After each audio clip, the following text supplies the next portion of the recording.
نبی کریم صلی اللہ علیہ وسلم کے داماد حضرت ابو العاص رضی اللہ عنہ کا درد بھرا قصہ۔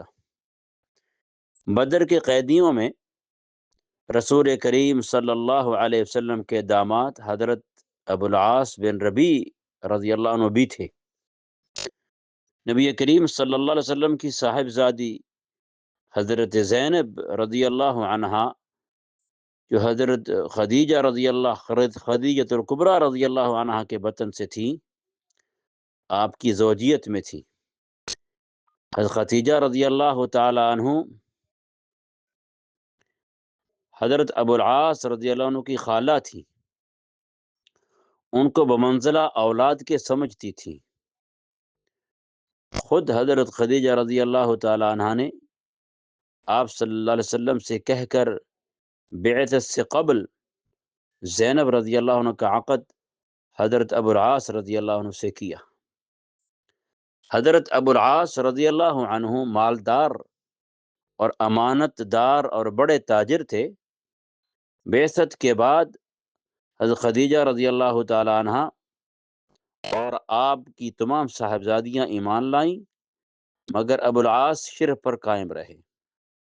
ابو العاص شرک پر قائم رہے۔ قریش نے حضرت ابو العاص رضی اللہ عنہ پر بہت زور دیا کہ ابو العاص کہ ابو لہب کے بیٹوں کی طرح تم بھی محمد صلی اللہ علیہ وسلم کی بیٹی کو طلاق دے دو، جہاں چاہو گے وہاں تمہارا نکاح کر دیں گے۔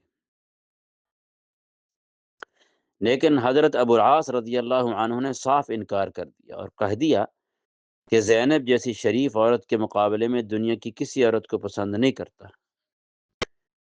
جب قریش جنگ بدر کے لیے روانہ ہوئے تو حضرت ابو العاص رضی اللہ عنہ بھی ان کے ہمراہ تھے۔ من جملہ اور لوگوں کے آپ کو بھی گرفتار کیا گیا، یعنی آپ بھی گرفتار ہوئے۔ اہل مکہ نے جب اپنے اپنے قیدیوں کا فدیہ روانہ کیا تو حضرت زینب رضی اللہ عنہا نے اپنے شوہر حضرت ابو العاص کے فدیہ میں اپنا وہ ہار بھیجا جو حضرت خدیجہ رضی اللہ تعالیٰ عنہ نے شادی کے وقت ان کو دیا تھا۔ نبی کریم صلی اللہ علیہ وسلم اس ہار کو دیکھ کر آبدیدہ ہو گئے اور صحابہ کرام رضی اللہ عنہ سے فرمایا، اگر مناسب سمجھو تو اس ہار کو واپس کر دو اور اس قیدی کو چھوڑ دو۔ اسی وقت تسلیم اور انقیاد کی گردنیں خم ہو گئیں، قیدی بھی رہا کر دیا گیا اور ہار بھی واپس کر ہو گیا۔ مگر رسول اللہ صلی اللہ علیہ وسلم نے حضرت ابو العاص سے یہ وعدہ لے لیا کہ مکہ پہنچ کر زینب رضی اللہ عنہا کو مدینہ شریف بھیج دیں۔ حضرت ابو العاص رضی اللہ عنہ نے مکہ پہنچ کر حضرت زینب رضی اللہ عنہا کو مدینہ جانے کی اجازت دے دی اور اپنے بھائی کنانہ بن ربیع کے ہمراہ روانہ کیا۔ کنانہ نے عین دوپہر کے وقت حضرت زینب رضی اللہ عنہ کو اونٹ پر سوار کرایا اور ہاتھ میں تیر کمان لیے اور روانہ ہوئے۔ آپ صلی اللہ علیہ وسلم کی صاحبزادی کا علی الاعلان مکہ سے روانہ ہونا قریش کو شاق معلوم ہوا۔ حضرت ابو سفیان وغیرہ نے ذی طویٰ میں آ کر اونٹ کو روک لیا اور یہ کہا کہ ہم کو محمد کی بیٹی کو روکنے کی ضرورت نہیں، لیکن اس طرح اعلانیہ طور پر لے جانے میں ہماری ذلت ہے۔ مناسب یہ ہے کہ اس وقت تو مکہ واپس چلو اور رات کے وقت لے کر روانہ ہو جاؤ۔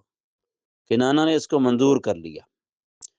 ابو سفیان سے پہلے بہار بن اسود نے، جو بعد میں چل کر مسلمان ہو گئے، جا کر اونٹ کو روکا اور زینب رضی اللہ عنہ کو ڈرایا۔ خوف سے حمل ساقط ہو گیا۔ اس وقت کنانہ نے تیر کمبار سنبھالی اور کہا کہ جو شخص اونٹ کے قریب بھی آئے گا تیر سے اس کے جسم کو چھلنی کر دوں گا۔ الغرض کنانہ مکہ واپس آ گئے اور 2-3 راتیں گزرنے پر شب کو روانہ ہوئے۔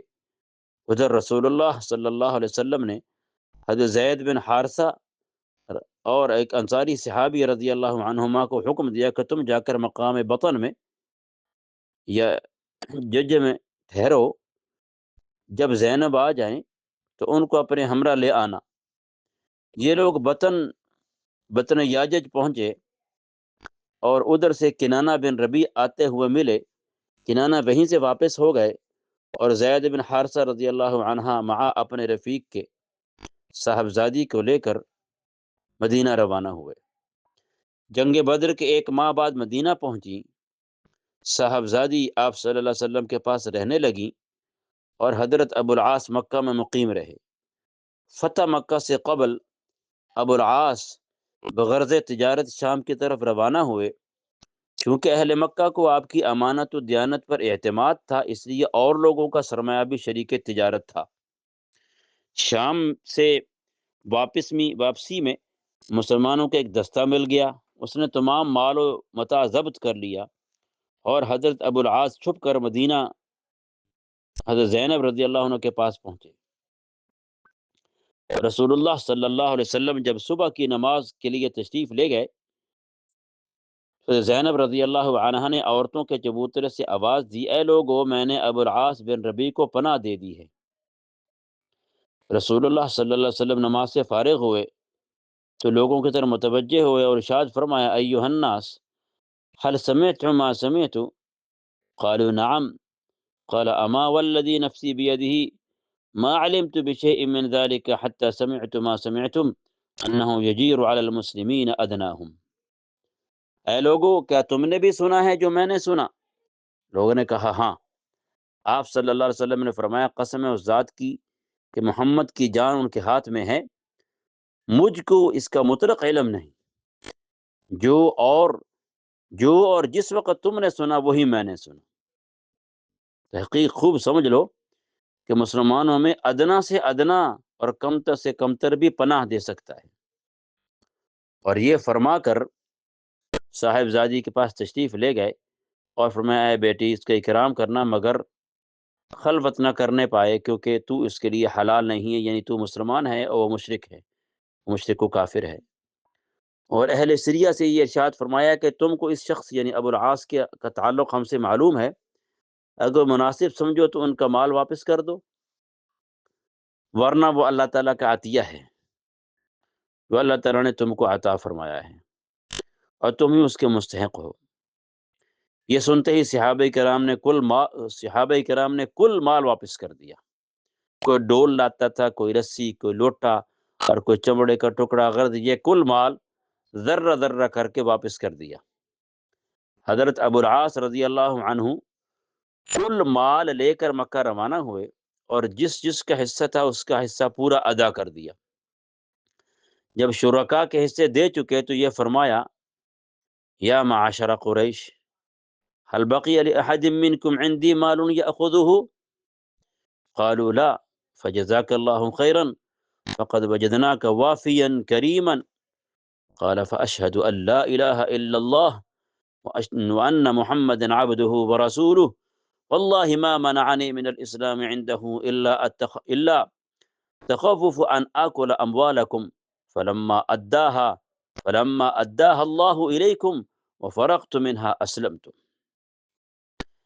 اے گروہ قریش، کسی کا کچھ مال میرے ذمہ باقی رہ گیا ہے جو اس نے وصول نہ کر لیا ہو؟